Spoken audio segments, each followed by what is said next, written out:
Hi, this is Scott Trout, CEO of the domestic litigation firm Cordell & Cordell. There are many life changes that can happen after divorce that make it difficult or impossible to uphold requirements of your divorce decree. The orders issued in a divorce are based on the facts presented at that time, but the circumstances used in issuing those orders can obviously change. If you feel a modification to your court orders might be necessary, talk to us at Cordell & Cordell. Contact CordellCordell.com, 1065 East Hillsdale Boulevard, Suite 310, Foster City, California, 94404. Do it! You're listening to The Brian Moote Show with Brad Nolan. What's up? My name is Brad Nolan, at Brad Nolan on Twitter. Brian, say things.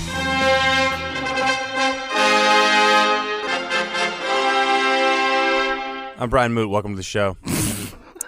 Really big build-up right there. I like that, though. Really want people to expect a lot from today, Brad. Yeah, no, I know. Also, I get so... we do so much during the day that now I'm like, I have to send this text, podcasting. Oh, you're texting in the middle of a taping. Yeah, and because somebody's like, I need to know when you're podcasting, but then I forgot, and so now I remembered, and that's when I had to do it. Oh, you sent it to your wife? No, JM. Assistant Program Director. Brad is back from laser eye surgery checkup. He had laser eye surgery on Saturday. We never really talked about your laser eye surgery a couple days ago on the show because we got busy talking about ridiculous things. So we didn't talk about the fact that someone took a laser to your eyeballs. So I want to know, what's that process like? Okay, so because it looks disgusting on the internet.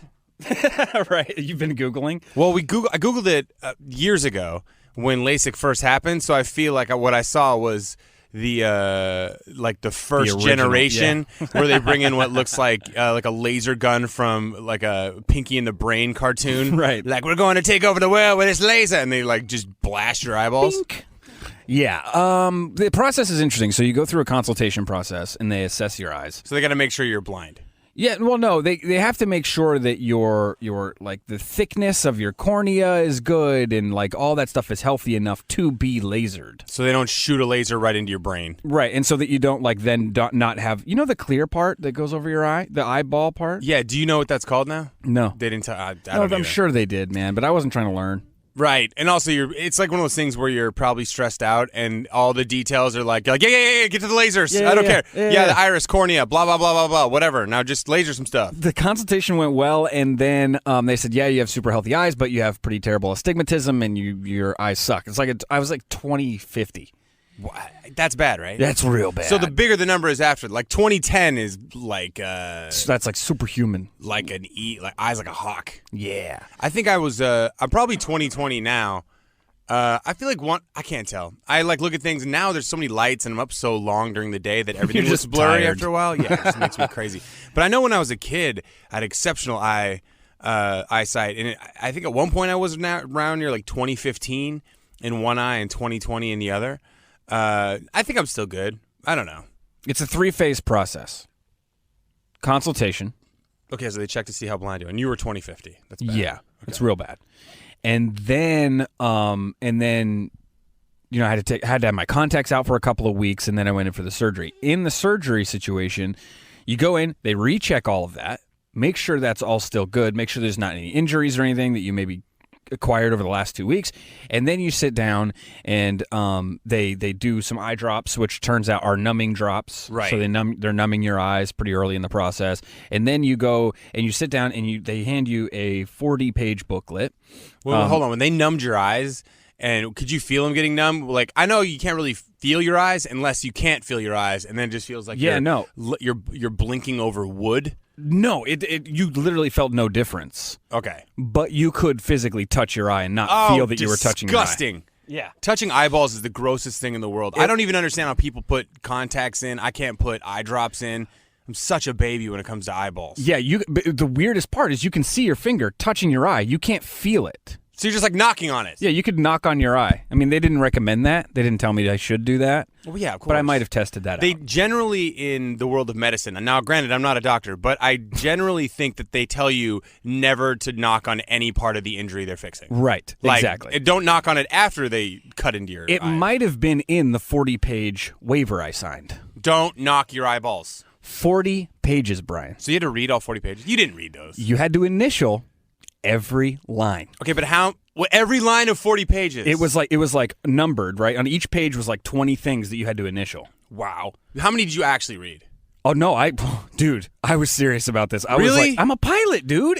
If I go in here and I don't know the concerns, I'm going to. I mean, yeah. Do you understand? I'm not even fully sure what my contract for the radio show says. I didn't read that. I'm like, does it sound good? Looks good. Yeah. I just looked for numbers. I'm giving you 10%. Where's the money part? Let's go to that. That's all I care about. Like, I think if you read all of the contracts that you're supposed to read in your life, it would waste a good week of your life. I'm not wasting that week. I'm just going to roll the dice on getting some wonky eyeball surgery. I'll put it to you this way. I was there for 4 hours. The surgery takes 10 minutes. God, you're a nerd. Dude, again, I'm like, the funniest thing is before they give me the consent forms, they go, hey, do you want a Xanax or anything? You good?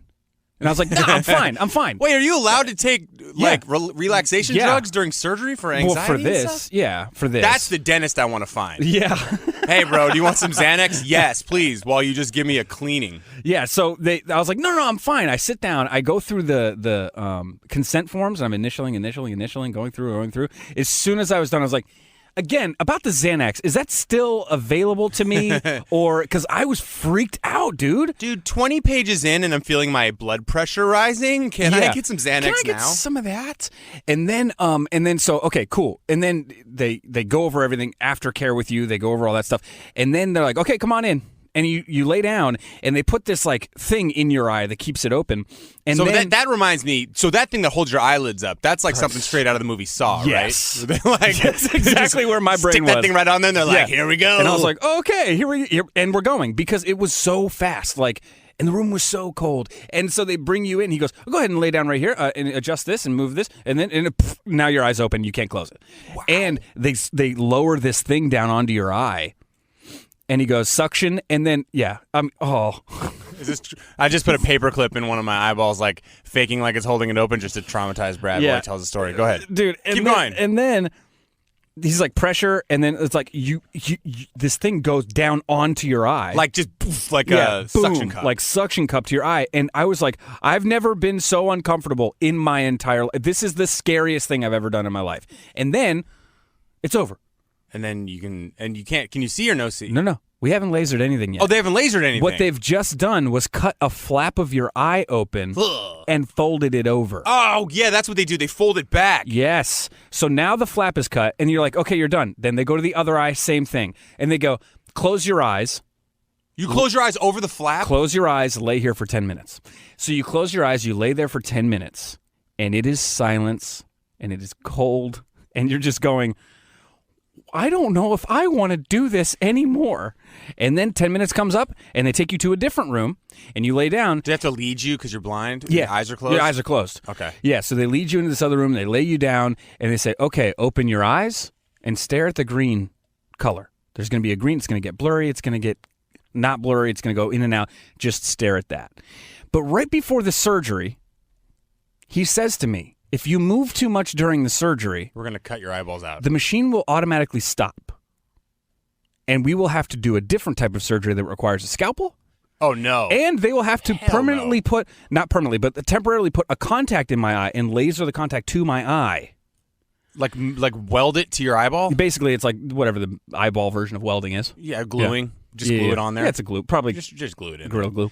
And then the surgery right before mine, guy moved too much. Oh, God. And so Did he tell you that? Like, we've already had to do it once today. No. Glued a guy's I was standing right outside, and the guy's like, yeah, he moved too much. We gotta make some adjustments here. Let's get Brad in between. Whoa. I was like, no, I'm going to die. Sounds awful. So you're looking at the thing, and all I can think now is don't move. Yeah, which means you want to move immediately. The only thing you do is move, right? And so I'm like... It's like your mom telling you not to touch something at the store. Yeah, and so like I literally grabbed my own thumb and was just tapping on my hand for the whole thing. I was like, I don't know. I've never done that before in my life. Seems like a weird thing to do. Who does? That's a weird. I don't know what I was thinking. It was sounds like a little. Like you probably did that when you were a little kid, when you were super nervous. Yeah, maybe. So I grabbed with my right hand. I grabbed my left thumb, and then with my left index finger, I'm just tapping my fist. That's wild. Yeah, and then it was over, and then he took some weird brush thing and like literally painted my eye with something to put the flap back. Yeah. And I then- picture that flap thing being like, when you have one pancake on a plate and you pick it up and then you're like, and it just kind of like flaps down. That's exactly what it is. That's how it feels, right? That's exactly it. I knew it was a process like that. Yeah, and actually, you do want pancakes after. You deserve which it. is just a weird Get your eyeballs thing. cut out. So he goes, and when you go to the eye doctor, have you been? No, like remember I told you I have 20/15 vision, like a superhero. So me too. Me too now. He shines the light in my eye and does the whole thing, and I'm like, I just had surgery, and then he's like, okay, close your eyes. It went perfectly. You're going to be just fine. You're going to be just fine. Everything's good. Your ride's here. You can go home. Oh, you don't let you drive right out of there? No. Cut loose, buddy. Let's see how you end up. You know why? Because you'll the first time you crash into open a your wall. eyes, after the surgery, when you're at home and you're about to put medicated eye drops in, it's like a flood. Just a flood of water for 6 hours. You know what bums me out with this whole thing is that I feel it's such a letdown when you open your eyes and they're like, you can't see for a few days. And you're like, crap, I wanted to see perfectly right now. No, the next morning I could see 2020. At least what you think is 2020 because you were blind before that. Yeah, right. No, we've checked it 3 times now. I have more meetings with these people to make sure everything's going okay. Because my eye is blood. Right Well, now. you have a bloody zombie eyeball on the left side. I don't want to freak you out, but it's disgusting. No, I have a mirror at home.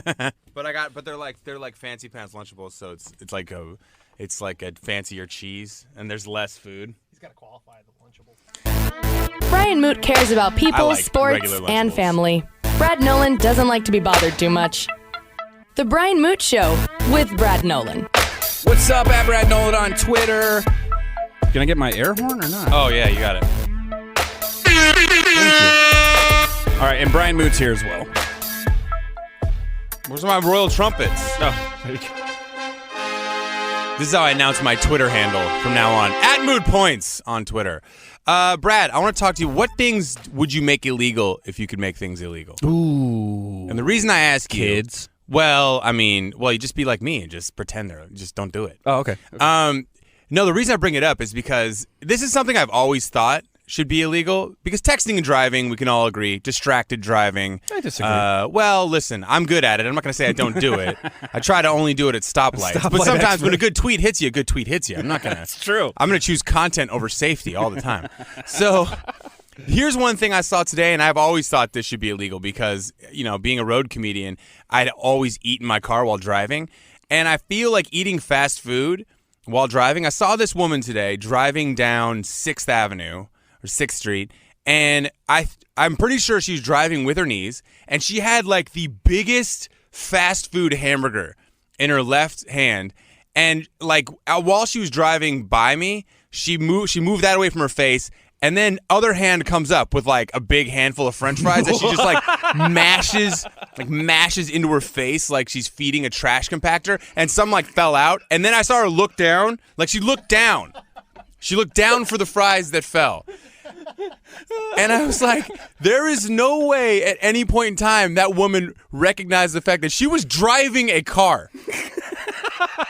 I agree with you. If what I hear you saying is that should be illegal, I'm with you. Well, because we all. Unless it's me. That's kind of how I feel about laws, though. Well, Brad, you're like one of those people who thinks that they're better than everybody at everything. Yeah. So that makes sense that you would think that. But here's the thing. I know for a fact that when you drop a French fry, like that's the thing that's on your mind for the next 40 minutes or until you get that French fry back. Or if it goes between the seats and you're like, I'm going to forget it. It's going to mold. It's going to get disgusting. And you start like weaseling your hand down in the side. Bottom line is you're not paying attention. So I don't understand how that can't be a ticketable offense. I think it is, actually. You think eating while driving, you can get a fat face ticket? Listen, the rule is not texting while driving. It's not talking while driving. It's being distracted. Distracted while driving. So if a cop saw this fiasco go down, she'd get pulled over. Funny about distracted driving, then I guess a lot of other things fall under the category of distracted driving. Yes, they do. It's the Brian Moote Show with Brad Nolan. Go ahead. I got pulled over when I was a freshman in college. I was driving, and I had a fine lady that I was dating sitting in the passenger side. Now, we didn't actually get to the point of her performing a fun, intimate act while driving. Oral sex. Yeah, you get it. You follow me. I'm just trying to keep it clean for the kids. Roadhead. Whoa! Easy. I mean... Chill, man. Chill. Jeez, Brad. I'm trying to keep it PG-13. Okay. I can edit it. Okay.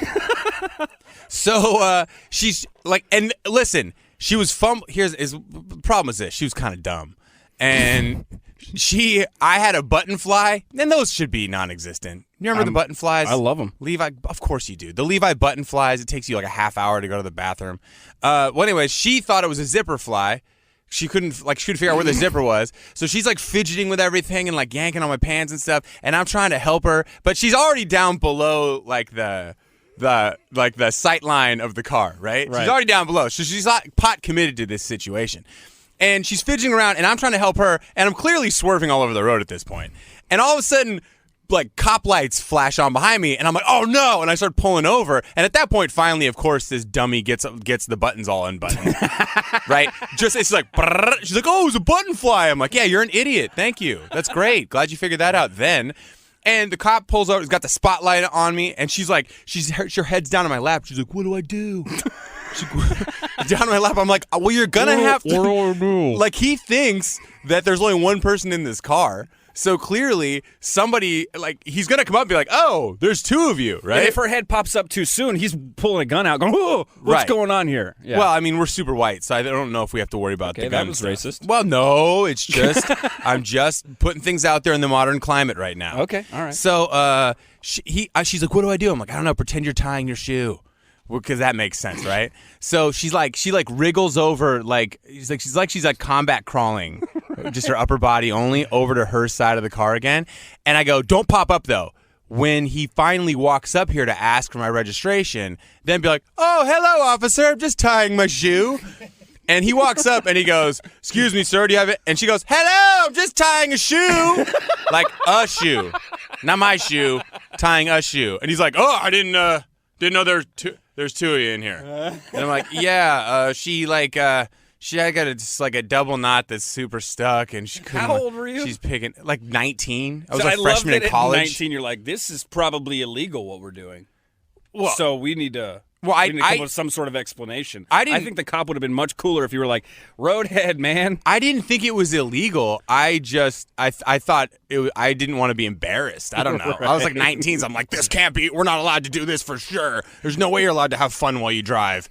And True. The guy ended up giving me a ticket for crossing the center line. And then he goes like, walking away, he's like, hey, she's going to do something like that. Just, get off the road. That defeats the whole purpose of the excitement. Yes. So roadhead tip number 1, undo the pants yourself. Well, I mean, but I got to have 10 and 2, bro. 10 and 2. Well, 10 and like, got to have like more like 2 and noon. But you got to open up like a nice wide berth for them to get in there. Listen, it's wider than some for most. You're so wrong. I thought you were cooler than this. What Here's do you how mean? you do it. They're You put your one pants. hand up? They're your pants. Well, how do you do it? know How do you best do it, how Mr. Cool? I'm telling you right All now. right. You know best how to undo your pants. You do it all day when you're going to the bathroom. Right. Okay? So you put a knee up, boom, pants undone under a second. Your pants are undone. Yeah. Your hand's back on the wheel. Here's the problem. You're at like 10 o'clock. It's hard to tell with your time. left hand. I only tell digital clocks, so it's hard for me to do this. You're at 10 o'clock with your left. You're getting your left arm as far away as possible, and your right arm is parked behind the headrest. Her chair, behind her headrest, and you're hanging out. And you focus on the road, and you just let it go. Here's the problem with unbuttoning your own pants. It's got a very Weinstein feel to it. You know what I mean? Like, I feel like if you unbutton your own pants, then it's like you're like, hey, look it over here, even if she's into it. Or hopefully she's into it, good God. But I'm just saying that if you do it, then it feels like you're kind of... I just know that if she's unbuttoning your pants, she's 100% in the entire time. That's fair to say, right? I don't know what we were doing this whole time. We should have been playing this. I didn't really know that my this should be illegal conversation was going to go towards road fellatio. Roadhead tips. I think that... at 19, the Me Too movement didn't exist, so you could have got away with that. I was a very progressive thinker. No, I had scared. I was a big pussy. When I was always, here's why I didn't get laid until I was 19, because I never made any moves on girls. My move to get girls to hook up with me was to frustrate them to the point of snapping. Like I would just like nuzzle my face into him and stuff. I was What do I need to such do a to make it baby stop? to the point at which like girls would just be like, "Good God, take it out and put it in me." So tired of these games. Brad Nolan is a dad and a Harley rider. Brian Moote is scared of commitment and wears a seatbelt. The Brian Moote Show with Brad Nolan. That one's so stupid. It's gonna get me in trouble. Shut your mouth. It's gonna get me in trouble, man. Dude, that's I'm not afraid of commitment. I'm all about commitment. Oh, my God. To my girlfriend, Jessica. Jeff, if you're listening, I love you. So we talked about this yesterday when Brad was out. We're setting an over-under on whether or not I'm able to pull it off and have sex this weekend with my girlfriend because I have a problem. Not that problem. I shouldn't start that sentence out like that. I've got a problem. Two wrongs don't make a right. And where I get too excited, I'm all pumped up every time I fly back to Atlanta to visit her. I'm like Mr. Social Guy. I want to party with all my friends. I want everybody around. I'm buying shots, and I'm batting. Like I have a Cal Ripken-like streak of that's a baseball reference, Brad. Thank you. He had like over 1,000 games in a row for the Baltimore Orioles. It's really they called him Iron Man for a while. But my streak, I know that. I know Iron Man. I know Iron Man. My streak is very similar in the sense that every time I go back to visit my girlfriend, I get too drunk and I pass out, and then we don't end up having any sex. And then sometimes I'm so hungover the next day, and so is she, that the only way to get rid of that, we start drinking again, and then we don't do it again. And so you're only there for 2.2 days anyway, right. So you blow both nights. Exactly. Or lack of blow both nights. And so, no blows. And so, my concern is we set the over-under on whether or not it even happened for me this weekend. I believe we set it at 10:14 on Saturday morning was the over-under.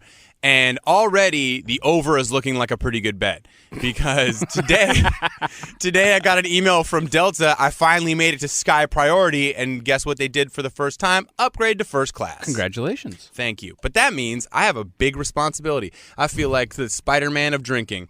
That's right. With a lot of responsibility comes a lot of, what is it? A lot of, what is Spider-Man saying? Come on. Do you know it? A lot of skills, a lot of, I don't know, whatever. Anyways. With power comes responsibility. Yeah, that's right. Thank you, Professor X. That means with the free drinks they're going to be loading on me, I have to drink. I have to keep drinking. I have to drink my face off. No, you don't. Are you out of your mind? I don't think you have to We're drink. in a recession. I mean, couldn't you? I don't know if we are or not. I just always say that when I think it'll get me out of something. So I was like, I can't believe you did that. We're in a recession, man. Of course I ate that off the floor. I mean, that's ridiculous.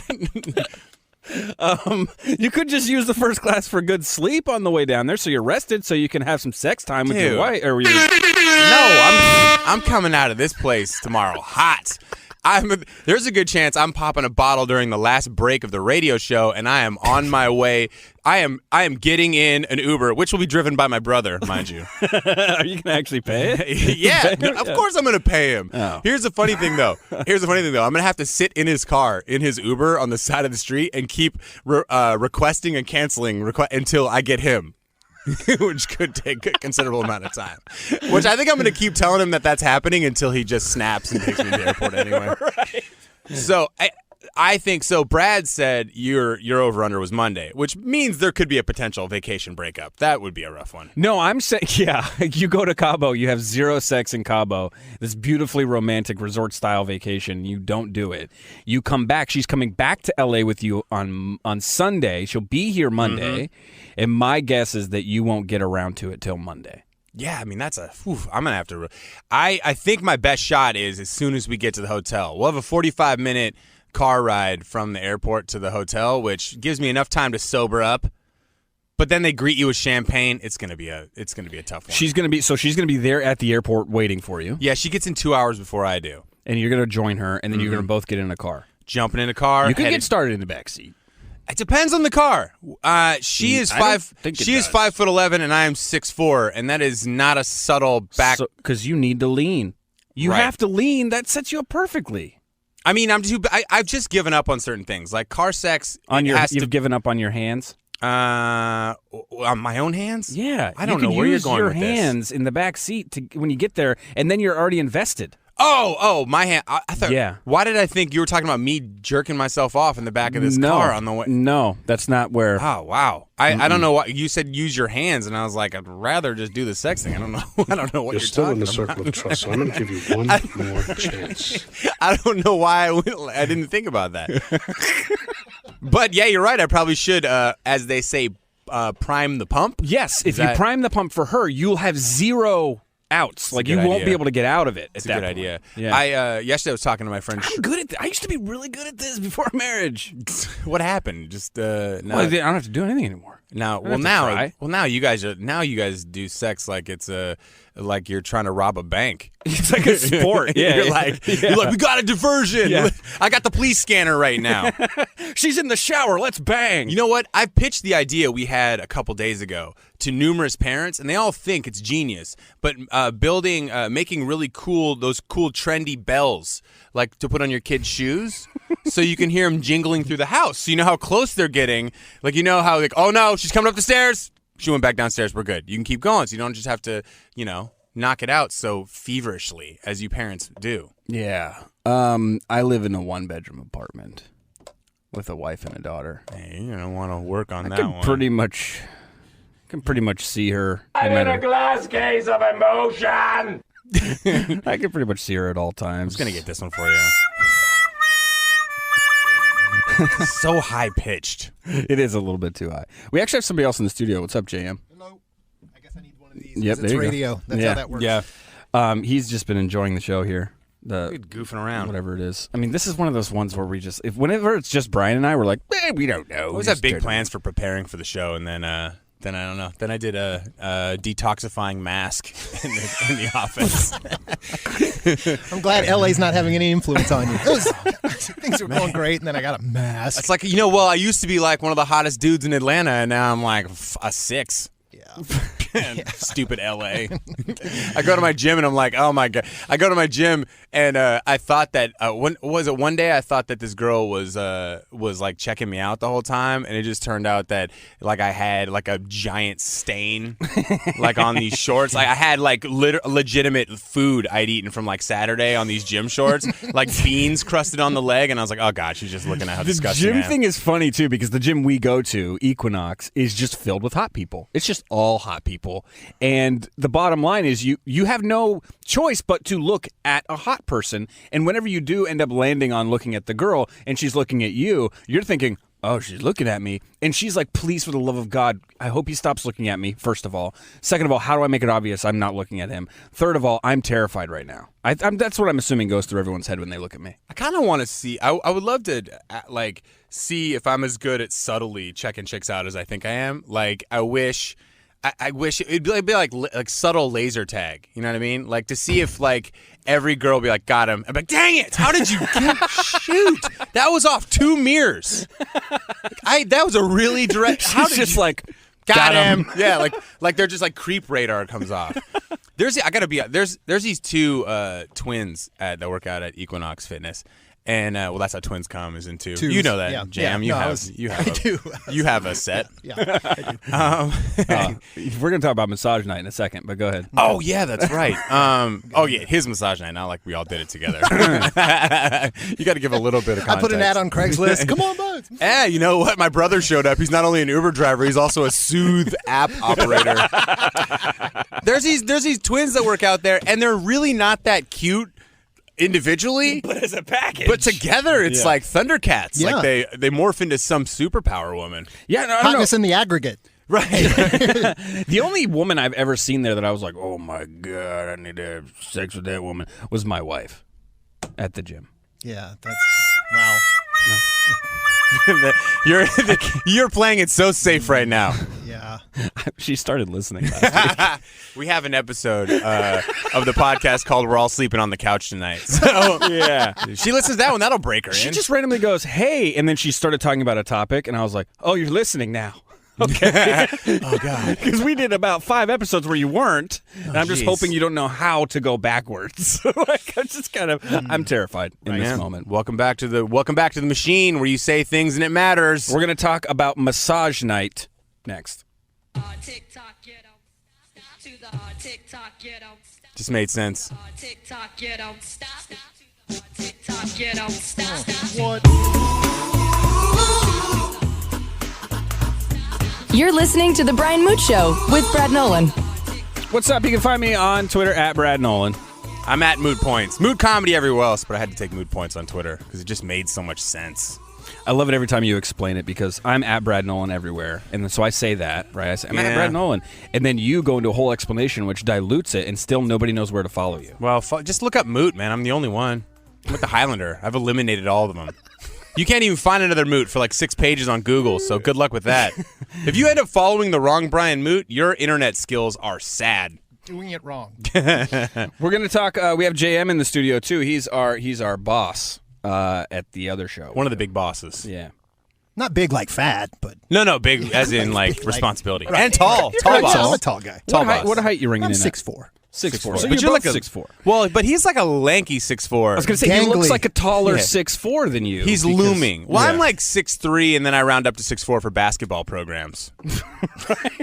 You know, like in high school when you wanted to be like, you should see my high school basketball like roster lineup. It'd be like Brian Moote 6'5" and a quarter. Like Wrong. Nope. Yeah, no one cares. No one lists like only people who list like the fractions of inches are under 6 foot. No, I'm 5'11" and a half. Whatever, you're 5'9". It's like you were wearing stripper heels when they did the media guide day. Right. I used to put like socks extra. I used to wear extra socks. We're How like much is that gonna add? 9. I don't know. I was a dumb kid. No, I can definitely relate to the sports conversation about sports. Yeah, man. What sport do you do, Brad?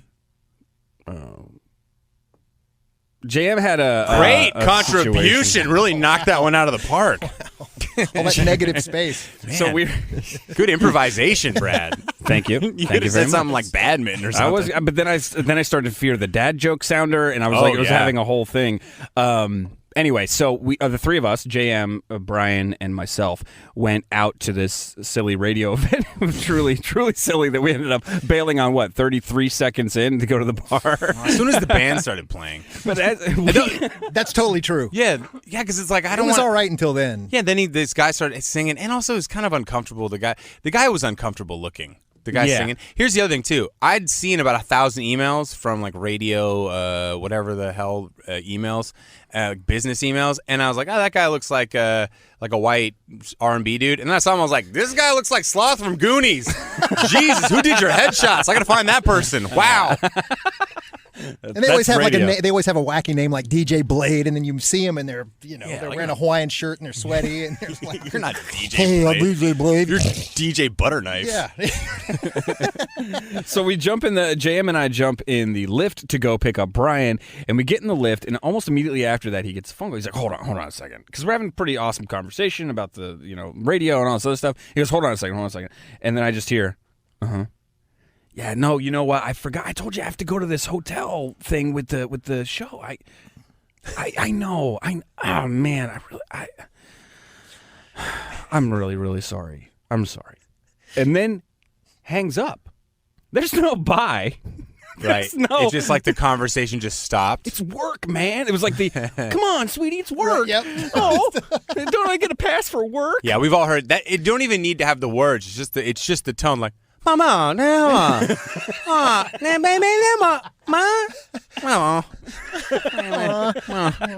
you just hear the defeat. Like they put up a good argument. The argument just took one thing. Like no, and you're like, all right, well, you got me. Dang it. It's the 5 stages. It's the anger, the denial. You're right. Then ultimately, you just get to surrender or whatever it is. And then Acceptance. I'm like, what just happened there? Everything okay?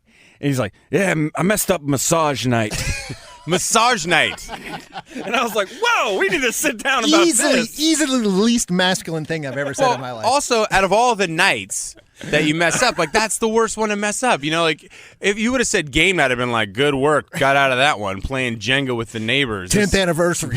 Yeah, Pictionary. God, I hate it. But it's massage night. You have a standing massage I night do. Yes. appointment. Thursdays. Thursday, Cynthia comes. Cynthia, shout out to Cynthia, by the way. What up, See, this is Cynthia? the thing we need to Shout out unpack to here. Cynthia. He says massage night. I'm like, oh, his wife was planning on him giving her a massage. So we're going to do a thing. And then he's like, yeah, we get this lady that comes to our house every week. Every week. Every week? Every week. Every week. It's and he amazing. still messed it Yes, up. every week. And then Set your watch to the massage. But then I went down my own rabbit hole of like, Jan's got massage lady money? Standing. No, it's standing appointment massage lady money. Like we've all been in the point where like massage day, and then 9 months later, I'm like, maybe I'll do that again. Exactly. So, how much trouble Which, were by you the in? way, is how I would approach it. But my wife is like she knows how to live. Yeah, like I'm the good guy for her. that is like, I guess all I'm good for is waking up, going to work, going home. Me too. Getting on the couch and waiting for the sun to come up so I can do it again. And In the in wheel. between, I'll stare into the refrigerator and maybe some it. food will just appear magically. No, okay, I'll That shut is a it. funny thing when you open the fridge and you're like, same thing I looked at 10 minutes ago. Just waiting to die. Why won't you reproduce food? Just waiting to die. My girlfriend and I do massage. We do massages at this place in Atlanta every time I'm in town, and they do like foot and back. And it's the awkward part is it's in like this communal room. It's all dark and dimly, And they do they soak your feet and they rub your feet, and then I fall asleep every single time. And I ruin everyone's experience. She'll hit me in the middle of it because as soon as they start going for my feet, I start sleeping and I start snoring because I'm exhausted. I'm always tired. And I could just imagine ruining everyone else's serenity when you're like, and I want my money back because I don't remember any of it. I never remember the massage. It's a real problem. All right, JM, how much trouble were you in? Yeah, so she was mad. She was really mad. And I don't think it was about massage night. I think maybe it was about other stuff. Yeah, And then- but the then massage night gives a convenient foot in the door I of. just would hate to think she's the kind of person that would be like, that ungrateful son of a bitch. I'll go through all the trouble of having a standing weekly and, because it was an honest mistake. Clearly, I'm not like, man, massage night, no way. I'm going to just tell her I got this work thing. I didn't want to miss the massage night. Right, And it was a last minute thing. I was like, hey, it's this thing tonight. You want to go? Yeah, I'll go. Yeah. Which I actually had a whole conversation with my wife about. I was like, you'll never believe what happened today. I asked one of my coworkers if he would like to go to this thing at the last minute, and he just said, yeah. He didn't make any phone calls. He didn't have to shoot a text and kind of beg. I mean, maybe he should have. Maybe that's where I went wrong. But Yeah. but it was this funny conversation I had with my wife. She's Wow. like, she goes, you can do that. I was like, that's bullshit. Brad was like, I have friends. Nikki, I have got friends now. I just asked them and they said yes. I was totally prepared to go by myself. Well, and it was also big for me because I don't have lots of people around here going, hey, why don't we go hang out? So because that is such a rare occasion that, compared to massage night, I'm like, you know what I mean? Yeah. I'm totally taking for granted that I have someone come to my house and rub on my pale body once a week. I already take that for granted. So then when another human being wants to hang out, it's like a big deal. That's so funny. It's become part of the fabric of your life that you can just forget it like you would getting the mail or taking the garbage out. You're like, massage night. Crap. Sorry, Cynthia. So it's been a week or so since the incident of massage night. Have you done the investigation, figure out what she was really mad about? Yeah, it wasn't that. It wasn't that. What was it? I think it was. I think she didn't appreciate the fact that I went out hold on. and had fun and did not invite her. Oh, That's we've got the evidence back from the forensic lab, and I think that's where I went wrong. oh, my wife does that one too. But then there's also kind of the vibe of just random. I mean, you guys know how it is. You just get random shit once in a while. It's I do. it's just your time. It literally- it's coming, and you just know it, and it's fine, and you don't get too bent out of shape because you know it happens. Yeah, And it felt like that. I try to avoid it as much as possible. It turns me into a real puss. But for the most part, I'd rather be a puss than be in trouble. Yeah, no, Brad is a huge puss. When we were down downtown Disney, he had a beer and a half. He's like, gotta go. We got Disney breakfast in the morning. We're like, nerd. Hey, man, you know how cool it is. You could eat pancakes with Minnie Mouse. That's almost as bad as, I missed massage night. It was cool. It was a cool experience. I was in the park before anybody else. Like at 9:30, Brad's like, "Hey, what are you guys up to? I've already hit every single ride. You're since 7." Nerd. You guys want to get a churro? Yeah, married life is fun. Yeah, and it's weird because my wife, I'm telling you, she knows how to live, and I literally, it never occurred to me to like do something nice for yourself once in a while. So she signs up for all this stuff, and I just like I'm along for the ride. So like, I grew up, my parents weren't like take vacation kind of people, weren't like treat yourself kind of people. So like it's odd, man. The three of us come She's on from a different wavelength. the same cloth. Yeah, it's weird. Yeah. I've only been to Mexico and Tijuana, and that was just to like drink and walk into some sketchy shows that involved animals, you know what I mean? Most likely. And then my girlfriend's like, we're going to an all-inclusive resort. And I was like, what does all-inclusive mean? And she's like, everything's paid for. And I'm like, I'm going to get so drunk, you're never going to get laid. I'm all about the booze. The Brian Moote Show with Brad Nolan. Hi, it's Jamie, Progressive's Employee of the Month, 2 months in a row. Leave a message at the... Hi, Jamie. It's me, Jamie. I just had a new idea for our song about the Name Your Price tool. So when it's like, tell us what you want to pay, hey, hey, hey, and the trombone goes, blah, blah, blah, and you say, we'll help you find coverage options to fit your budget. Then we just all do finger snaps while a choir goes, savings coming at ya, savings coming at ya. Yes? No? Maybe? Anyway, see your practice tonight. I got new lyrics for the rap break. Progressive Casualty Insurance Company and Affiliates. Price and coverage match limited by state law. Farmers Insurance knows the difference between a car hitting your bumper and a clown car hitting your bumper. Sorry about that. Because we covered it. Click for more. We are farmers. Bum, bum, bum, bum, bum, bum. Underwritten by Farmers Truck Fire Insurance Exchanges and Affiliates. Products not available in every state.